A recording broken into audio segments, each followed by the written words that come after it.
Clients बोलले की मी फक्त भाकरीवरतीच असते की, आणि असं सांगितलं होतं की चपाती म्हणजे नाही चांगली. हे खूप मोठं मिथ आहे. ज्यांना ग्लुटन सेन्सिटिव्हिटी असते, साधारणतः 5% किंवा त्याच्यापेक्षा पण कमी जणांना ज्यांना ग्लुटनची सेन्सिटिव्हिटी असते, म्हणजे चपातीचं कार्बचं पचन योग्य होत नाही, मग त्यांनी त्याचं प्रमाण थोडं कमी करा.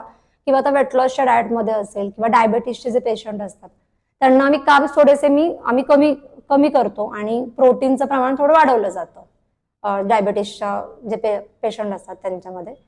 तसं कार्ब्स, जसं प्रोटीन आवश्यक आहेत, मसल तुमचे रिपेअर करतात मसल टिश्यूसाठी, तसंच कार्ब्स पण महत्वाचे आहेत, कारण तुमचे ब्रेन आणि नर्वस सिस्टीमला एनर्जी प्रोव्हाइड करण्याचं काम कार्बोहायड्रेट्स करतात. त्याच्यानंतर ब्लड शुगर लेवल मेंटेन करण्याचं काम करतात. एवढं मोठं त्यांचं काम आहे कार्बोहायड्रेट्सचं.